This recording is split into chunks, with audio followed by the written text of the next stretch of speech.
사랑하는 베델의 성도 여러분, 오늘 하나님께서 저와 여러분들에게 주시는 말씀은 에스겔서 17장 19절부터 24절까지의 말씀입니다.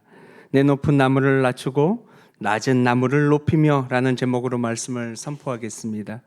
이 말씀이 선포될 때 우리들의 마음속에 성령님의 크신 은혜가 함께하기를 간절히 기도하고 소망합니다. 오늘 말씀 19절에 보면 이런 말씀이 있습니다. 그러므로 주 여호와의 말씀이니라.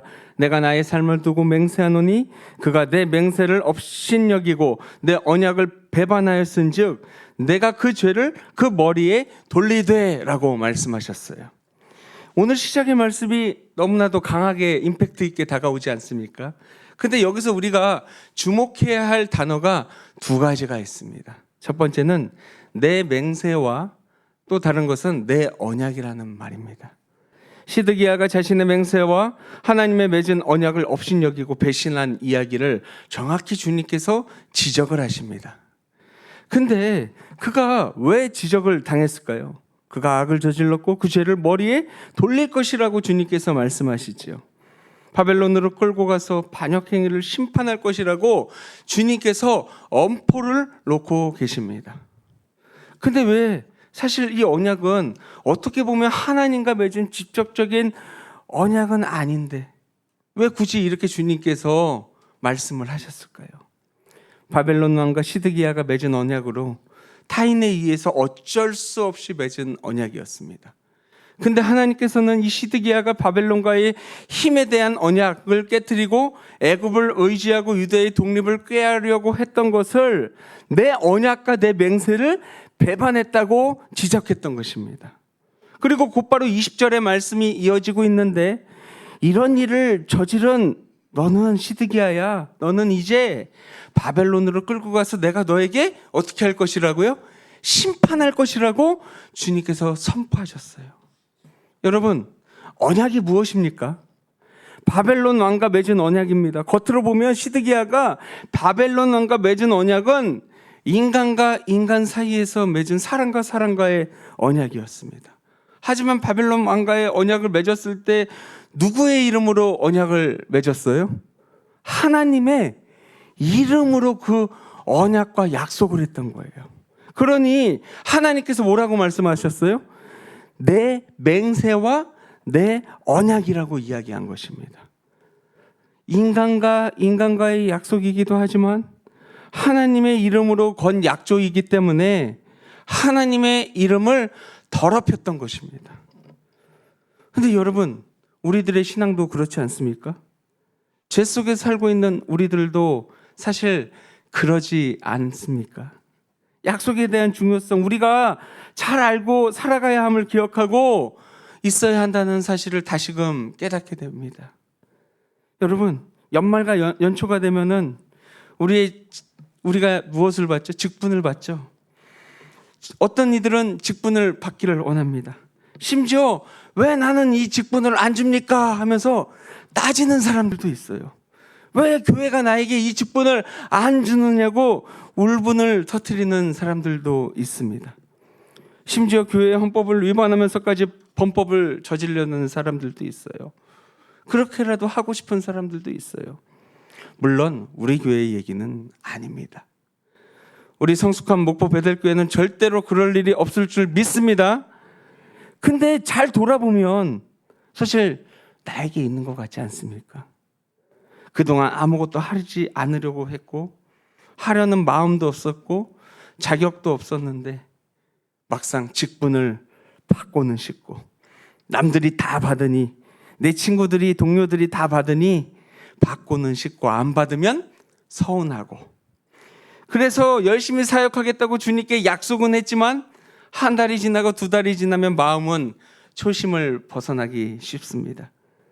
주님과의 사명을 약속하고 주님 내가 이렇게 사역하겠습니다 라고 기도는 했지만 시간이 지나면 지날수록 내 마음은 흐지부지해지고 나중에는 에이 까짓 거 뭐 대충 하지 뭐 하면서 그런 포기한 모습, 나의 모습을 바라보고 있지는 않습니까?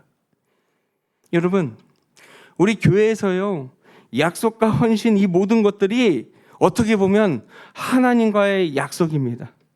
이제는 주님과의 약속을 온전히 지키고 거룩히 행할 수 있는 믿음의 자녀들이 되기를 간절히 기도하고 소망합니다. 주님은요, 약속의 하나님이세요. 주님은요, 언약의 하나님이십니다.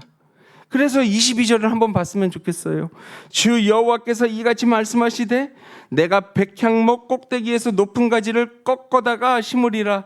내가 그 높은 새 가지를 끝에서 연한 가지를 꺾어 높고 우뚝 솟은 산에 심되 라고 말씀을 하셔요.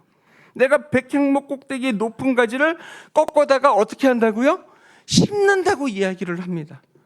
그 가지가 그렇게 되면 어떻게 된다고요? 무성하고 열매를 맺는다고 이야기를 합니다.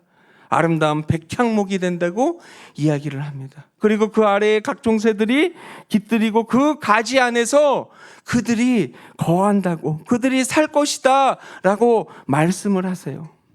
사실 이 다윗 왕가는 시드기야를 끝으로 몰락하게 됩니다. 바벨론에 의해 짓밟힌 그들이지만 어떻게 보면은 인간의 눈으로 보면은 다시 일어설 수 없게 보여요. 그럼에도 불구하고 주님은 지금 이 상황에서 거꾸로 얘기하시는 것 같아요. 하나님이 손수 백향목 꼭대기에다가 높은 가지를 꺾어다가 이스라엘의 높은 산에 심으면 그 가지가 자라서 열매를 맺는다고 이야기를 합니다.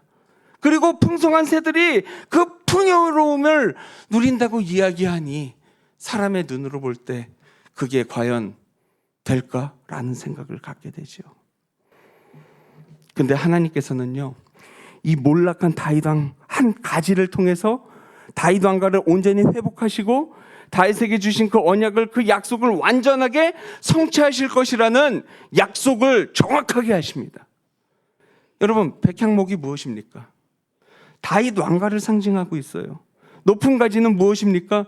다윗의 혈통으로 다시 태어나실 예수 그리스도를 이야기하고 있습니다.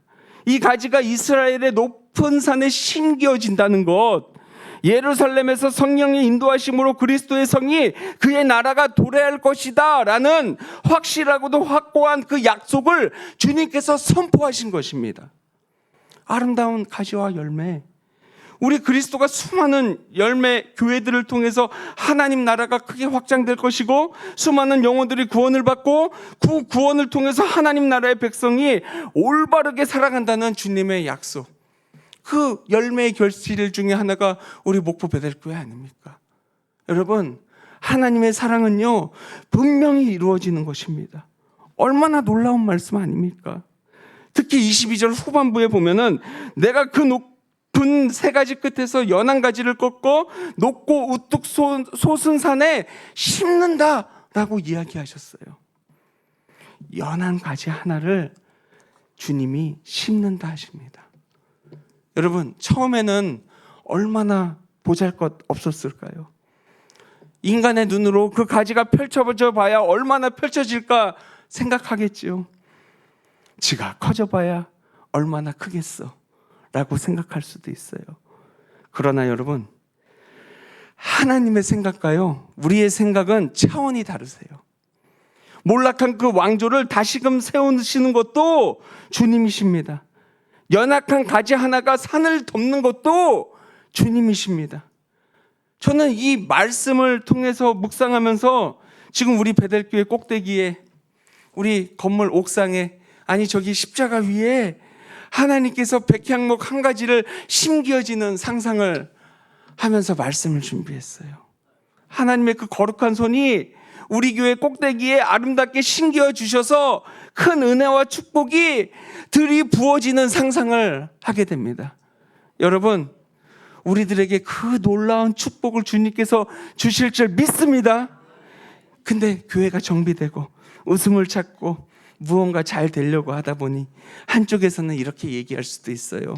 잘 돼봐야 얼마나 잘 되겠어 하는 소리도 들립니다. 그럴 때 저는 마냥 웃지요. 왜요? 여러분, 교회는요 사람의 교회가 아니에요. 교회는 하나님의 교회입니다.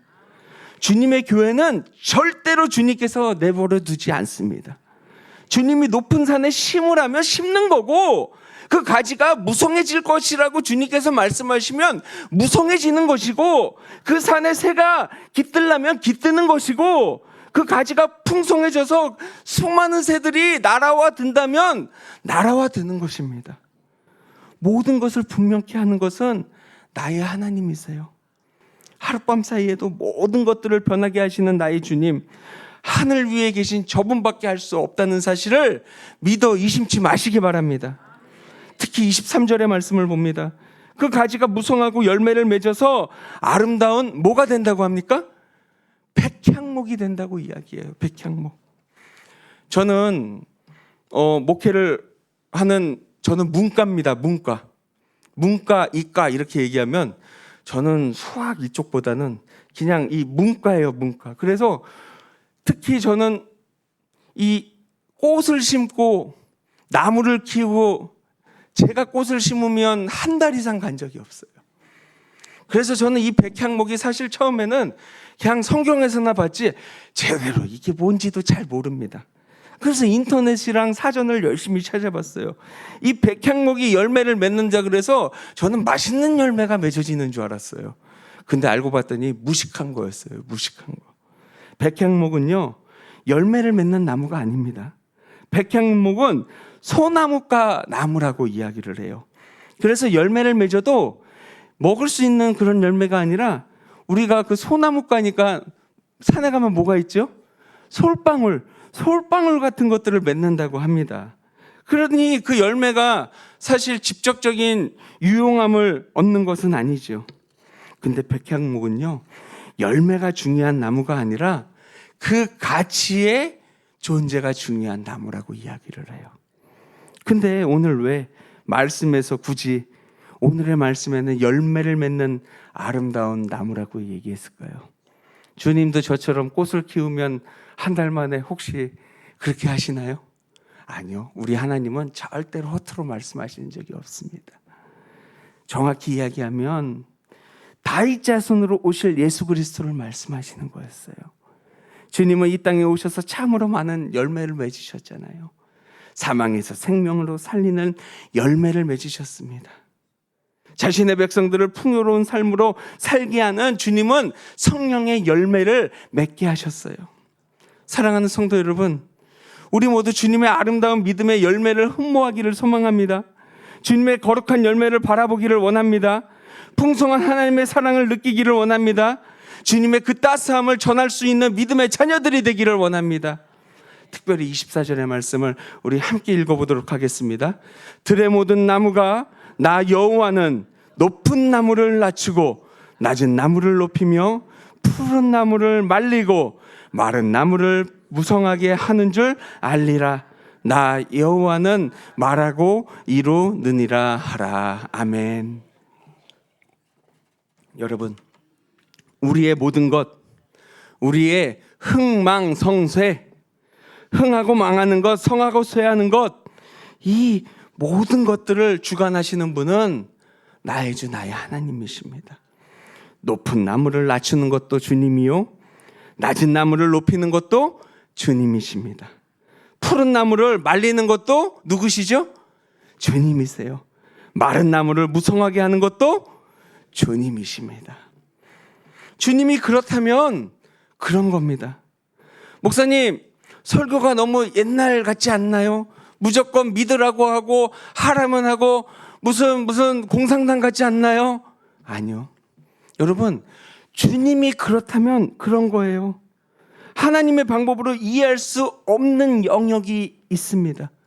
예를 들면 우리 권사님들, 우리 안수 집사님들 손주가 있으시죠? 그리고 혹시 여기 보시면 우리 자녀들 있으신 우리 집사님들이 있으시죠? 만일 자녀가 한 5살짜리 아이가 과자를 하루에 10봉지나 먹는다고 가정해 보겠습니다. 할머니 앞에서 막 과자를 하루에 10봉지를 까는 거예요. 그럼 걱정이 됩니까? 안 됩니까? 돼요. 아니, 아들이 하루에 과자를 10봉지를 먹으면 아버지 입장에서 얼마나 속이 상합니까? 그래서 아이에게 이렇게 이야기합니다. 아들아, 과자를 그만 먹어라. 건강에 좋지 않아. 그러면 아이가 이렇게 얘기합니다. 맛있는 걸 어떻게 해? 라고 이야기를 합니다. 근데 왜 과자를 먹으면 안 좋아? 라고 물을 때 아버지가 과자에는 설탕과 포화지방과 트랜스지방들이 많이 포함되어 있어서 과도하게 섭취할 경우 비만의 위험이 커져서 이 비만은 고지혈증과 고혈압과 인슐린 저항성 당뇨병과 같은 대사증후군을 초래해서 심혈관 질환과 뇌졸중을 초래할 수 있단다. 혹시나 아들아 네가 심혈관 질환을 초래할 경우 포화지방과 트랜스지방은 LDL 저밀도 지방배 콜레스테롤 수치를 증가시켜서 심장병과 같은 심혈관 질환의 위험성이 높아지고 염증 반응을 촉진시켜서 동맥경화증을 발생해서 위험을 증가시킬 수 있어서 아빠는 너에게 과자를 10봉지 중에 한 봉지만 먹게 하려고 한다 라고 이야기하면 5살짜리가 알아듣겠습니까? 아니면 할아버지가 4살짜리 손주에게 우리 사랑하는 손주야, 이번에 미국 대통령의 도널드 트럼프가 당선되었는데 이를 통해서 한반도 평화 문제와 2025년 미국과 한국 증시에 대해서 그리고 경제 상황 지표에 대해서 이 할아버지랑 밤새도록 심도 있게 이야기를 나눠보면 어떻겠니? 라고 이야기하면 그 아이가 뭐라고 이야기하겠습니까? 눈을 멀뚱멀뚱하면서 나 갈래 하고 도망가겠지요. 여러분, 하나님도요 수많은 이유가 있겠지만 우리의 지혜와 지식으로 이해할 수 없는 것이 있기에 우리가 이해할 수 있는 선으로 말씀하신 거예요. 그래서 주님이 높은 나무를 낮추는 것도 나고 낮은 나무를 높이는 것도 나라고 이야기하는 것입니다. 그래서 아버지가 할아버지가 과자를 많이 먹으면 건강에 좋지 않아. 아빠 믿지? 할아버지 믿지? 하고 끝나는 것과 같은 겁니다. 여러분, 우리를 붙드시는 분도, 우리를 도와주시는 분도, 우리를 이해해 주시는 분도 나의 하나님이실 줄 믿습니다. 하나님의 인도하심에 순응하시고 주님의 부르심을 순종할 수 있는 저와 여러분들이 되기를 소망합니다. 오늘의 말씀을 정리하려고 합니다. 오늘의 말씀의 핵심은 딱 하나예요. 하나님이 하시면, 하나님이 움직이시면, 하나님이 인도하시면이에요. 여러분, 우리가 무엇을 걱정합니까? 내 안에 고민과 걱정이 있으십니까? 혹시나 어려움이 있으십니까? 그렇다면 다 모든 것들을 내려놓기를 바랍니다. 사랑하는 여러분, 오늘 성경의 비밀 중에요 가장 큰 비밀 중에 하나가 바로 오늘의 말씀에 있었어요. 바로 주님이 하시면입니다. 여러분, 주님이 움직이시면 못할 것이 없어요. 주님이 그 가지를 높은 산에 심으면 모든 은혜가 펼쳐지실 것입니다. 여호와는 높은 나무도 낮추게 하시고 낮은 나무도 높게 하시고 푸른 나무도 마르게 하시고 마른 나무도 무성하게 하시는 나의 하나님이십니다. 우리의 계산과 우리의 생각으로 이룰 수 없는 것들을 만드시는 것이 나의 하나님이시기 때문이지요. 주님이 이 땅을 회복해 하시면, 그리고 나를 회복하게 하신다고, 우리 교회를 회복하신다고 약속하시면 반드시 회복하게 만들어 주실 줄 믿습니다. 여러분, 주님을 믿고 의지하시기 바랍니다. 그리고 기도하시기 바랍니다. 말씀만 붙들고 가시기 바랍니다. 소망하시기 바랍니다. 순종하시기 바랍니다. 회복해 하시는 주님을 믿고 의지할 때 주님이 주시는 그 회복의 풍성함을 느끼며 그분의 인도함에 감사함을 느낄 수 있는 저와 여러분들이 되기를 간절히 기도하고 소망합니다. 꼭 그렇게 될 줄 믿습니다. 기도하겠습니다. 우리 두 손을 모으시고 진중히 기도하기를 소망합니다.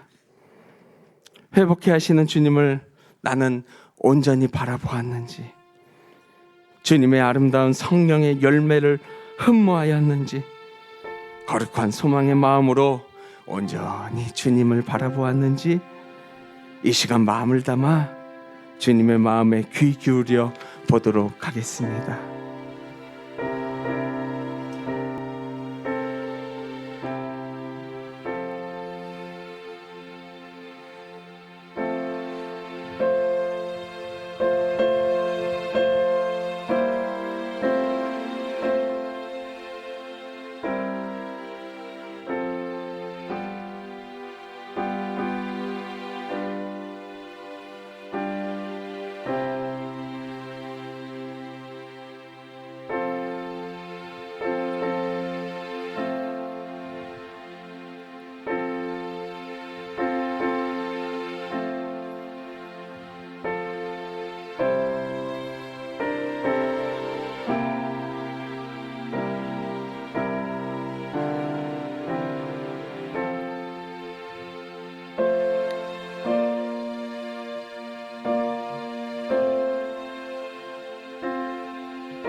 우리의 모든 것들을 아시는 주님이시여, 주님의 마음을 바라보며 나아가겠습니다. 주님의 말씀에 순종하겠습니다. 주님의 능력을 의지하겠습니다. 거룩한 순종으로 나아가겠습니다. 주님의 회복을 의지하겠습니다. 사랑하는 주님, 오직 주님만 바라보게 하소서. 예수 그리스도 이름으로 기도드립니다. 아멘. 우리 다 같이 일어나셔서 파송의 찬송가 288장 함께 찬양드리겠습니다.